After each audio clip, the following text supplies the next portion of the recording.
Here are the top 5 wide receivers who will not be taken in the first round at some point, second round beyond. These are the players we'll talk about, beginning with Jaylen Royals, 6'2", 205. I see him as what we call a vertical receiver, but I think that Jaylen Royals can do that from the slot or from the outside. And I think that versatility definitely helps him. He showed to be very explosive on his field tape, and his hands were always good. He could secure those tough catches in traffic. I love that about him. His route running, very quick and efficient in and out of his breaks. And like I said earlier, when you can move him in the formation, you need that in today's NFL. You need a player that you don't just have in one spot, and Royals affords you that. Now, his size, again, 6'2", 205 is good.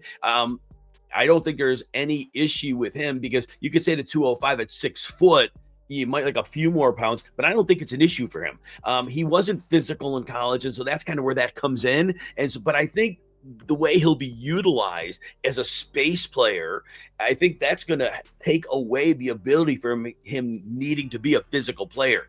He wasn't great in yards after the catch, but again, I think he could be schemed up better in the NFL, and that can make a difference. Now, in his 40 time in the combine, he only ran a 60th percentile 40, which I thought would be faster, but it's still fast enough. Next on our list is Jayden Higgens at 6'4", 214, a big-bodied receiver. Maybe not the weight at 6'4" we'd like, but it's definitely good enough. Now, Higgens last year, 87 catches, 1,183 yards, 9 touchdowns. Solid numbers, nothing fantastic. But again, his size is really important, because a lot of times with, again, 73% zone defenses, he'll have a lot of times where he's on the outside isolated, and we'll be able to use that 6'4" frame to get the ball and allow him to win those contested catches that he was very adept at doing in college, using that frame. And at 6'4", that should translate well. Of course, with that size, he's an excellent red zone target, and that's going to be a way he's going to thrive in the NFL. I don't think we're looking at the next 1,200-yard receiver, but we are looking at somebody that has some real ability. Now, the knock is the separation, because he's more of a possession, big-bodied receiver. He hasn't really run a diverse route tree, so we don't know if that is going to develop over time. So right now, we're looking at him as a vertical, but a possession receiver. But these are very important parts of offenses. Now, I wasn't so excited about his combine time, 40th percentile 40-yard dash, but again, at 214, it could have been better. I'd prefer 60-ish, but it's fine. But he was very good at his explosiveness testing, 80th percentile, and that's what I want to see. That's your get off the blocks. And so if he gets into his route quickly, that allows him to use that big body. Number 3, Isaiah Bond, 5'11", 180, so a little on the smaller side. We were probably looking much more of a slot player here, which is fine. Plenty of room for slot players. 3 receivers are often the primary offense for many of the teams in the league.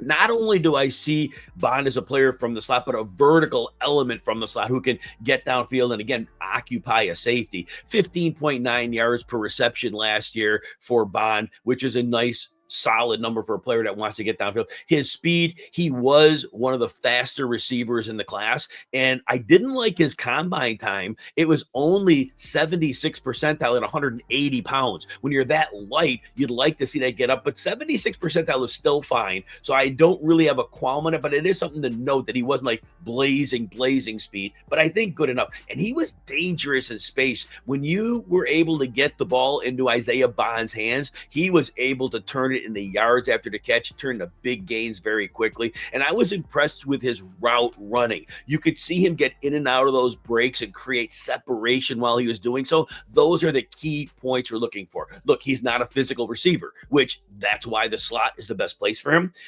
Press coverage, when he had that, was a bit of an issue. But again, you're going to see a lot of free releases from the slot. So I think he's a player that can be optimized perfectly at the next level. All right, Ty Felton is next, 6'1", 183. Again, another lighter receiver, but these are fine. These players are succeeding right now in the league. And so I see not just a similarity to Bond for Felton, but that vertical slot where you can get that, but also I see him, he can play on the outside a little bit more. The 6'1" frame helps him a bit. He plays to that a little bit more.